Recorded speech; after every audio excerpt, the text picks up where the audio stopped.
बिस्मिल्लाहिर्रहमानिर्रहीम। अस्सलाम वालेकुम। इस वीडियो में मैं बात करूंगी प्रोजेक्ट मैनेजमेंट को लेके। प्रोजेक्ट की कौन से स्टूडेंट चूज़ करते हैं और कौन से स्टूडेंट जो हैं प्रोजेक्ट है क्या, प्रपोजल क्या है, फाइनल प्रोजेक्ट डॉक्यूमेंटेशन क्या है, प्रेजेंटेशन क्या है और वाइवा क्या है, क्या इसके लेक्चर तो नहीं वाच करने होते, क्या इसके क्विज़ेस तो नहीं आते। तो ये इन सब क्वेरीज़ की जो है ना वो मैं आपको स्टेप बाय स्टेप जो है इसके आंसर करूँगी और साथ में आपको जो है वो प्रोजेक्ट का एक कंप्लीट फॉर्मेट दिखाऊंगी सॉल्व, ताकि आपके लिए जो है वो हेल्पफुल रहे। अच्छा, तो बेसिकली प्रोजेक्ट जो है वो स्टूडेंट चूज़ करते हैं जो फुल टाइम जो जॉब होल्डर है। इस पे आपने सबसे पहले जॉब कंफर्मेशन लेटर सबमिशन करानी होती है। उसके बाद आपने टॉपिक सेलेक्ट करना होता है अकॉर्डिंग टू योर स्पेशलाइजेशन और उस टॉपिक पे फिर आप जो है वो प्रपोजल बनाते हैं। प्रपोजल का मकसद क्या है? बेसिकली आपने जो टॉपिक चूज़ किया है उसको उसको आपने जो है बताना है कि आप इस टॉपिक पे काम किस तरह से करोगे। Topic selection is the basic and most important part of your project. Complete project base करता है आपका टॉपिक सिलेक्शन पे। इसलिए टॉपिक सिलेक्शन के टाइम पे आपने इग्नोरेंस नहीं करनी। आपने ये नहीं कहना अभी कर लेती हूँ तो बाद में देख लूँगी। इस तरह वाले सीन आपने नहीं करने, क्योंकि फिर अभी जब आप इसको रॉन्ग सिलेक्शन कर लोगे या कोई टफ टॉपिक उठा लोगे तो वो फिर बाद में जो होगा वो आपसे देखा नहीं जाएगा। इसलिए ये बेसिक स्टेप 1 टास्क होता है और इसको आपने बड़ा ही ध्यान से जो है वो करना होता है। उसके बाद आप इस पे प्रपोजल बना के भेजते हो। प्रपोजल बेसिकली ये हो जाता है आपके पास 20 to 30 पेजेस का, 25, 28, 35 तक मैक्सिमम, डिपेंड करता है टॉपिक पे कि उसमें कितना डाटा जो है वो आप असेंबल करके गैदर करके उसको असेंबल करते हो।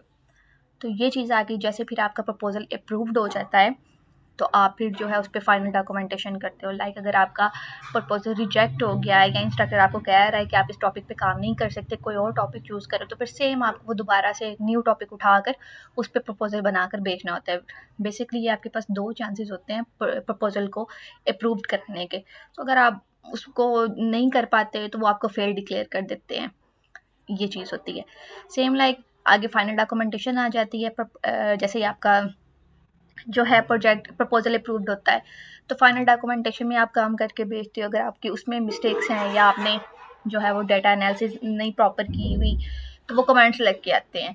अगर आप उन कमेंट्स को according to the instructor guideline ठीक कर लेते हो तो आप जो है वो पास है। अगर आपका प्रपोजल जो है वो अप्रूव्ड है लेकिन फाइनल डॉक्यूमेंटेशन में भी आपने इनफ डेटा प्रोवाइड नहीं किया according to the virtual university format, फिर भी आप फेल हो सकते हो। इसलिए आपने किसी स्टेप पे भी ये नहीं कहना कि खैर है, ये स्टेप टू स्टेप वेरी कर रहा है और एक स्टेप जो है वो दूसरे स्टेप पे जो है वो डिपेंड कर रहा है। तो इस तरह से भी नहीं है कि आप अगर स्टेप 1 से निकल गए हो तो स्टेप 2 में आ गए हो तो आप पास हो। नो, अगर आप स्टेप 2 में फेल हो तो आप ओवरऑल फेल हो जाओगे। तो इस तरह से ये वर्किंग है आपकी।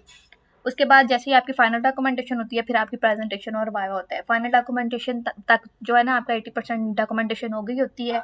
तो वाइवा में जिन सर ने तो खुद किया होता है उनको जो है वो फिर मसला नहीं आता वाइवा में। ज़ाहिर बात है जब आप इतना आपने सर्चिंग की है, डेटा गैदर किया है, असम्बल किया है, फिर उसको उस पर रिवीजन्स लग के आई हुई हैं तो वो काम कर करके आपका इतना एक्सपीरियंस हो जाता है कि वाइवा में आप इजीली जो है वो चीज़ों को एलेबरेट कर लेते हो। उसके बाद सवाल ये आता है कि जो स्टूडेंट पेड सर्विसेज लेते हैं तो उनका क्या बनता है फिर वाइवा में।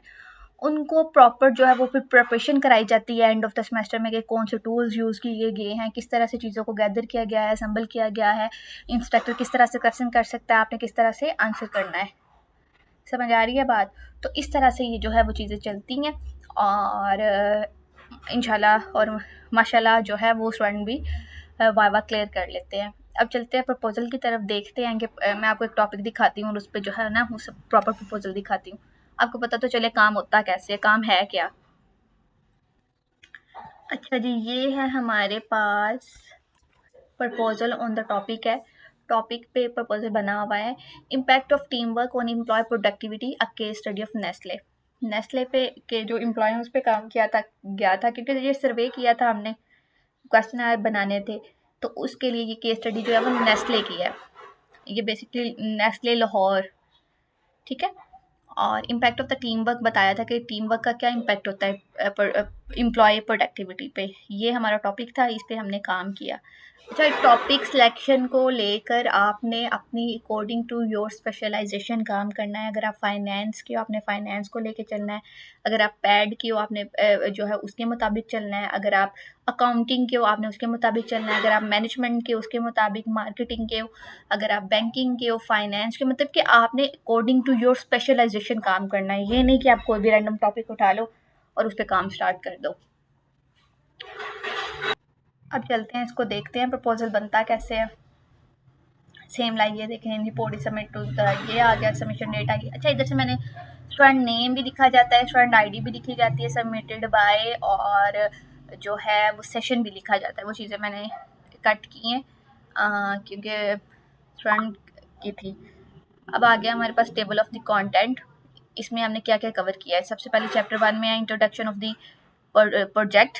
चैप्टर 1 हमारा क्या है, इंट्रोडक्शन ऑफ प्रोजेक्ट। और इंट्रोडक्शन में हमने क्या बताया है, इंट्रोडक्शन बताया है, बैकग्राउंड बताया है, ऑब्जेक्टिव बताए हैं और सिग्निफिकेंस बताए हैं। ये चीज़ें बताएंगे।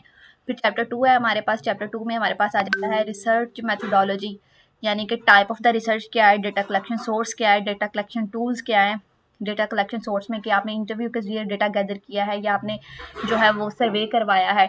डेटा कलेक्शन टूल कौन से आपने यूज़ किए हैं। फिर टाइप ऑफ द रिसर्च क्या है, क्वालिटेटिव है या क्वांटिटेटिव है, वो बताना है आपने। उसके बाद सैम्पल डिज़ाइन आपने भेजने हैं। फिर डेटा प्रोसेसिंग एंड एनालिसिस है और देन रेफरेंस है। बेसिकली 2 चैप्टर जो है ना, अगर आप इसका फॉर्मेट देखेंगे ना डाउनलोड सेक्शन में, तो 2 चैप्टर जो है वो प्रपोजल में आप कवर करते हो, बाकी 3, 4, 5 जो है वो आप फाइनल प्रोजेक्ट यानी कि डॉक्यूमेंटेशन में कवर करते हो। अब चलते हैं और देखते हैं हमने काम किस तरह से किया हुआ है। ये देखें, ये चैप्टर 1 में इंट्रोडक्शन आ गया। अब आपने लेंथ देख लेनी है कि कितना इंट्रोडक्शन आपने लिखना है। सेम लाइक आगे आपको बैकग्राउंड, ये देखिए इंट्रोडक्शन कम से कम ये 500 to 600 वर्ड्स का है। बैकग्राउंड आ गया, ये आपने मैक्सिमम 300 to 400 का लिखना होता है। उसके बाद आपके पास आ गए हैं रैशनल्स आ गए हैं, ये भी आप maximum 200 to 50 words. Research question आ गए हैं, फिर ऑब्जेक्टिव आ गई हैं, फिर सिग्निफिकेंस आ गया। ये आपको चैप्टर 1 हो गया कंप्लीट। उसके बाद आपका चैप्टर 2 शुरू होने लगा है। चैप्टर 2 में लिटरेचर रिव्यू आ गया, ये आपने कंप्लीट देख लेना है कितना, ये 600 वर्ड मैक्सिमम होता है। उसके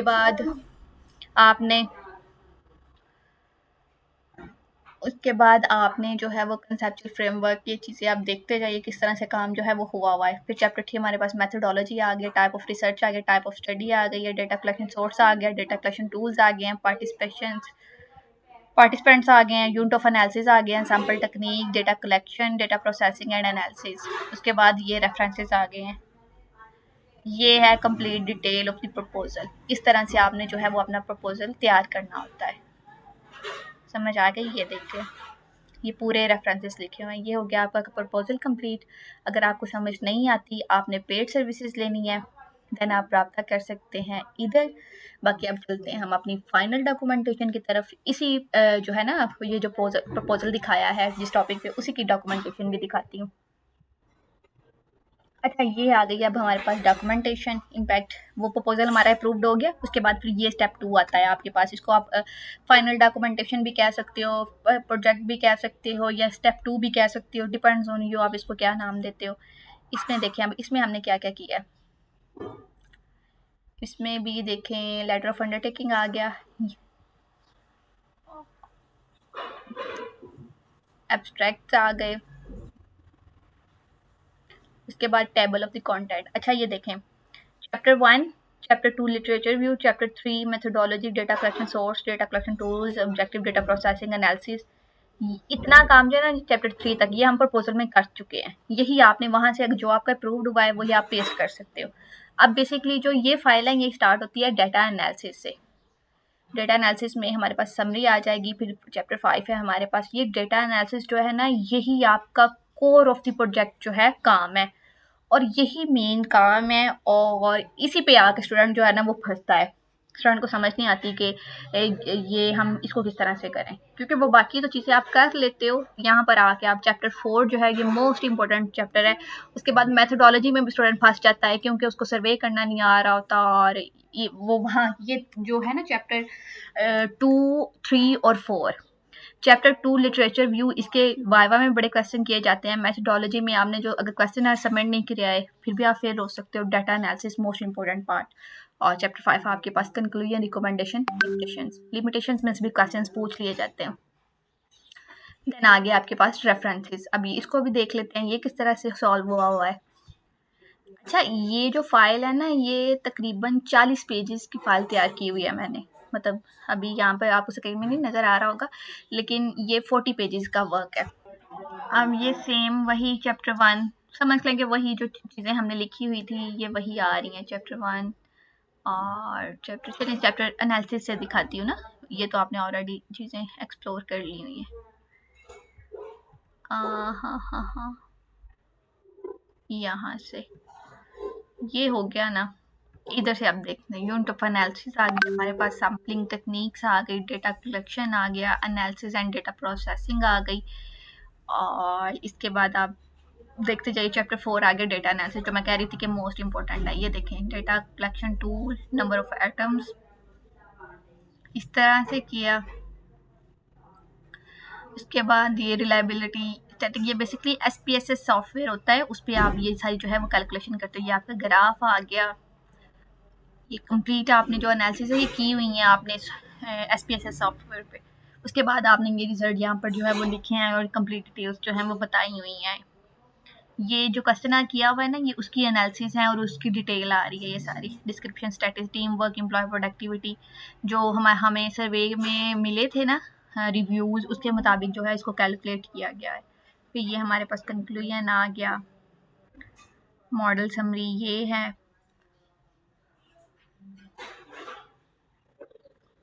और